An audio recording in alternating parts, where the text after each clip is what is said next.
ದರ್ಶನ್ ರವರನ್ನ ಅವಹೇಳನ ಮಾಡ್ತಿರ್ತಕ್ಕಂಥವ್ರಿಗೆ ನಾನು ಹೇಳೋದಿಷ್ಟೇ, ಯಾಕೆ ದರ್ಶನ್ ಅವರು ಮಾತಾಡಿದ್ರು ಎನ್ನುವಂತಹ ಪ್ರಜ್ಞೆ ನಿಮ್ಗಿದ್ದಿದ್ರೆ ಬಹುಶಃ ಅವ್ರ ವಿಚಾರದಲ್ಲಿ ನೀವು ತಲೆ ಆಗ್ತಿರ್ಲಿಲ್ಲ. ಅದೇ ಉಮಾಪತಿಯವರು ದರ್ಶನ್ ವಿಚಾರವಾಗಿ ಮಾತಾಡಬಹುದು, ದರ್ಶನ್ ಅವ್ರಿಗೆ ಡ್ಯಾಮೇಜ್ ಆಗುವಂತ ಹೇಳಿಕೆಗಳನ್ನು ಕೊಡಬಹುದು. ಯಾಕೆ ಫೇಲ್ಯೂರ್ ಸಿನಿಮಾಗಳನ್ನು ತಗೊಂಡು ನಾನು ಕೊಟ್ಟಿದ್ದು ಅಂತ ಹೇಳೋದಿಲ್ಲ, ಸಕ್ಸಸ್ ಸಿನಿಮಾಗಳನ್ನು ತೆಗೆದುಕೊಂಡು ನಾನು ಸ್ಟೋರಿ ಮಾಡಿಕೊಟ್ಟೆ, ನಾನು ಹೆಸರನ್ನ ಕೊಟ್ರೆ ಕಾಟೇರ ನನ್ನ ಹೆಸರಲ್ಲಿ ಬಂದಿರತಕ್ಕಂಥದ್ದು ಎನ್ನುವಂತಹದ್ದನ್ನ ದರ್ಶನ್ ರವರು ಕಳಿಸಿದ್ದಾರೆ ಅಷ್ಟೇ. ಏನಿದೆ ತಗಡು ಅನ್ನುವಂಥದ್ದಲ್ಲಿ ಅಷ್ಟು ಮಹತ್ವ ಕೊಡುವಂಥದ್ದೇನಿದೆ? ಜಾತಿ ತಾರತಮ್ಯ ಮಾಡ್ತಾ ಇದ್ದೀರಿ ತಗಡು ಅನ್ನೋ ಪದದಲ್ಲಿ. ಒಂದು ಗುಂಪು ದರ್ಶನ್ ರವರು ಒಂದು ಜಾತಿಯನ್ನ ಗುರಿಯಾಗಿಸ್ಕೊಂಡು ಮಾತಾಡಿದ್ರು ಅಂತ ಹೇಳ್ತೀರಿ, ಇನ್ನೊಂದು ಗುಂಪು ರಾಜಕೀಯವಾಗಿ ತಿರುಗಿಸುವಂತ ಪ್ರಯತ್ನಗಳನ್ನು ಮಾಡ್ತಾ ಇದ್ರಿ. ಯಾಕೆ ಹಾಗಾದ್ರೆ ವೈಯಕ್ತಿಕವಾಗಿ ಅವ್ರೇನು ಮಾತಾಡ್ಲೇಬಾರ್ದಾ? ಒಬ್ಬ ಸೆಲೆಬ್ರಿಟಿ ಆದ ಕ್ಷಣಕ್ಕೆ ನಿಮಗೆ ಹೇಳ್ದಂಗೆ ಕೇಳ್ಕೊಂಡು ನೀವು ಹೇಳಿ ಮಾಡಿದ್ರು ಮಾಡಿಸ್ಬೋದಾ? ಇದೇ ಮಾಧ್ಯಮದವರು ದರ್ಶನ್ ಅವರ ವಿಚಾರವಾಗಿ ಅವರ ವಿರುದ್ಧವಾಗಿ ಎಷ್ಟು ಹೇಳಿಕೆಗಳನ್ನ ಕೊಟ್ರಿ. ಇವತ್ತೇಕೆ ಬೆಳಗ್ಗೆ ಸಂಜೆವರೆಗೂ ದರ್ಶನ್ ಅವರು ಹಂಗಂದ್ರು, ದರ್ಶನ್ ಅವರು ಹಿಂಗಂದ್ರು, ಉಮಾಪತಿ ಅವರನ್ನ ತೇಜೋವಧೆ ಮಾಡಿದ್ರು. ಇಂದಿನ ಕಾಲಘಟ್ಟದಲ್ಲಿ ನಿರ್ದೇಶಕರನ್ನ ದೇವರು ಅನ್ನುವಂತ ಮಹಾಭಾವ ಇತ್ತು, ಅನ್ನದಾತ ಅನ್ನುವ ಮನೋಭಾವ ಇತ್ತು ಅಂತ ಹೇಳ್ತಿರಲ್ಲ. ಆ ಕಾಲಘಟ್ಟನೇ ಬೇರೆ, ಈಗಿನ ಕಾಲಘಟ್ಟವೇ ಬೇರೆ. ಆ ಕಾಲಘಟ್ಟದಲ್ಲಿ ಒಬ್ಬ ಹೀರೋನನ್ನ ನಿರ್ದೇಶಕರು ಪೂಜನೀಯ ಭಾವನೆಯಿಂದ ನೋಡ್ತಾ ಇದ್ರು. ಯಾಕೆ ಆ ತರ ಕಾಲಘಟ್ಟದ ಸಿನಿಮಾಗಳನ್ನ ನೀವು 100 ದಿನ 200 ದಿನ ಓಡಿಸ್ತಾ ಇಲ್ಲ? ಕಮರ್ಷಿಯಲ್ಗೆ ಯಾಕೆ ಚಿತ್ರಗಳನ್ನು ಮಾಡ್ತಾ ಇದ್ರಿ? ಯಾಕೆ ಅದನ್ನೆಲ್ಲ ಕೇಳೋದಿಲ್ಲ ಜನಗಳು? ಯಾಕೆ ಮಾಧ್ಯಮದವರು ಪ್ರಶ್ನೆ ಮಾಡೋದಿಲ್ಲ? ಯಾಕೆ ದರ್ಶನ್ ಅವರು ಮಾಡಿರ್ತಕ್ಕಂತಹ ಸಾಮಾಜಿಕ ಕಳಕಳಿ ಕೆಲಸಗಳನ್ನ, ಸಾಮಾಜಿಕ ಬದ್ಧತೆಯ ಕೆಲಸಗಳನ್ನ, ಕನ್ನಡ ಪರವಾಗಿ ಮಾಡ್ತಿರ್ತಕ್ಕಂಥ ಕೆಲಸಗಳು ಯಾಕೆ ಪ್ರಸಾರ ಮಾಡೋದಿಲ್ಲ? ತಮಿಳ್ ಚಿತ್ರರಂಗದ ಹಿಂದೆ ಹೋದಂತ ನಟನನ್ನ ಬೆಂಬಲಿಸ್ತೀರಿ, ಕನ್ನಡನೇ ಮಾಡ್ತಿರ್ತೀವಿ ಅಂತುವಂತಹ ನಟನನ್ನ ತೇಜೋವಧೆ ಮಾಡ್ತೀರಿ. ನಿಮ್ಮ ಉದ್ದೇಶಗಳೇನು?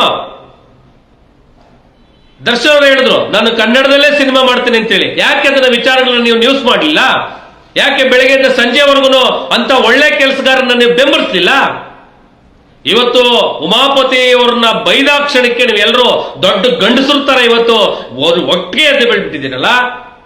ಯಾಕೆ ಅವತ್ತೆಲ್ಲ ಎಲ್ಕೊಳ್ತಿದ್ರಿ ತಾವುಗಳೆಲ್ಲ? ಯಾಕೆ ಅವ್ರ ವಿಚಾರಗಳನ್ನ ಪ್ರಸ್ತಾಪ ಮಾಡ್ತಾ ಇಲ್ಲ? ಅವರು ಹುಟ್ಟಿದ ದಿನದಲ್ಲಿ ಎಷ್ಟೆಲ್ಲ ಸಾಮಾಜಿಕ ಕೆಲಸಗಳನ್ನು ಮಾಡೋದು, ಎಷ್ಟೆಲ್ಲ ಒಳ್ಳೆ ಕೆಲಸಗಳನ್ನು ಮಾಡೋದು, ಯಾಕೆ ಆ ವಿಚಾರಗಳನ್ನ ನಿಮ್ಮ ಮಾಧ್ಯಮದಲ್ಲಿ ಪ್ರಸಾರವನ್ನು ಮಾಡ್ತಾ ಇಲ್ಲ? ನಾನು BT ಅವ್ರಿಗೆ ನೇರವಾಗಿ ಪ್ರಶ್ನೆಯನ್ನು ಮಾಡ್ತೇನೆ. ನಿಮಗೆ ನಿಜವಾದ ನೈತಿಕತೆ ಇದ್ರೆ, ನಿಜವಾದ ಬದ್ಧತೆ ಇದ್ರೆ ಬನ್ನಿ, ವಿಚಾರಗಳನ್ನು ನಾನು ಕೊಡ್ತೇನೆ.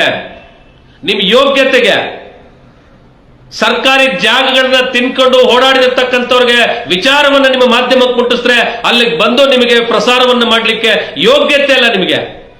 ನೀವು ಒಬ್ಬ ನಟನನ್ನ ತೇಜೋವಧೆ ಮಾಡುವಂತ ಕೆಲಸವನ್ನು ಮಾಡ್ತೀರಿ, ಸಾರ್ವಜನಿಕ ಬದುಕಿನಲ್ಲಿ ಆತನನ್ನ ಕಳಂಕಿತವಾಗಿ ಬಿಂಬಿಸಲಿಕ್ಕೆ ಪ್ರಯತ್ನ ಪಡ್ತೀರಿ.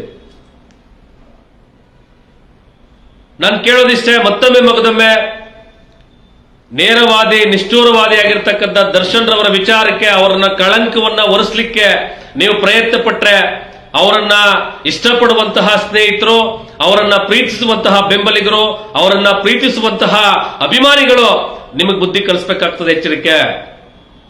ದರ್ಶನ್ ರವರು ಮಾತಾಡಿದ್ದು ತಪ್ಪು ಎಂದಾದ ಮೇಲೆ ಉಮಾಪತಿ ಅವರು ಮಾತಾಡಿದ್ದು ತಪ್ಪೇ.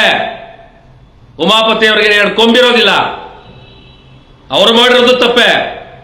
ಯಾಕೆ ಉಮಾಪತಿ ಅವ್ರನ್ನ ನೀವು ನಾಯಕರನ್ನ ಬಿಂಬಿಸ್ಲಿಕ್ಕೆ ಕೊಟ್ಟಿದ್ದೀರಿ? ಯಾಕೆ ಉಮಾಪತಿ ಅವ್ರನ್ನ ನೀವು ಪ್ರಶ್ನೆಯನ್ನ ಮಾಡ್ತಾ ಇಲ್ಲ? ಯಾಕೆ ಸ್ವಾಮಿ ನಿಮ್ ಚಿತ್ರ ಅಲ್ಲ ಅಂದಲ್ಲಿ ನೀವು ಯಾಕೆ ದರ್ಶನ್ ಅವ್ರು ಕೊಟ್ಟಿದ್ದ ಹೆಸರು ನಾನು ಅಂತ ಹೇಳಿದ್ರಿ ಅಂತ ಕೇಳ್ತಾ ಇಲ್ಲ. ಉಮಾಪತಿ ಅವ್ರನ್ನ ಮುಂದೆ ಇಟ್ಕೊಂಡು ಮಾಧ್ಯಮದವರು ಎಂತ ಬೆಂಕಿಕ ಕೆಲಸ ಮಾಡ್ತಾ ಇದ್ದೀರಿ ಅಂತ ಹೇಳಿದ್ರೆ, ದರ್ಶನ್ ಅವರು ಮಾತಾಡಿರ್ತಕ್ಕಂಥದ್ದ ಸ್ಕ್ರೀನ್ ಪ್ಲೇ ಮಾಡಿ ತೋರಿಸ್ತೀರಿ. ನೀವು ಸಾಮಾಜಿಕ ಬದುಕಿನಲ್ಲಿ ಸಮಾಜವನ್ನು ಕಟ್ಟುವಂತವರು, ಸತ್ಯಾನ್ವೇಷಣೆ ಹಾದಿಯಲ್ಲಿ ನೀವು ಮಾಧ್ಯಮಗಳನ್ನು ನಡೆಸಬಹುದು. ನಾಚಿಕೆ ಆಗ್ಬೇಕು ನಿಮಗೆ. ಈ ಇಶ್ಯೂನ ದಯವಿಟ್ಟು ಇಲ್ಲಿಗೆ ನಿಲ್ಲಿಸಿ, ಸಾಮಾಜಿಕ ಬದ್ಧತೆಯ ಆಧಾರದ ಮೇಲೆ ಕೆಲಸಗಳನ್ನ ಮಾಡಿ. ಇಲ್ಲದೆ ಹೋದ್ರೆ ದರ್ಶನ್ ಅವರ ಪರವಾಗಿ ನಿಂತು ನಿಮಗೆ ಬುದ್ಧಿ ಕಲಿಸುವಂತ ಕೆಲಸವನ್ನ ಅಭಿಮಾನಿಗಳು ಮಾಡಬೇಕಾಗ್ತದೆ. ಎಚ್ಚರಿಕೆ.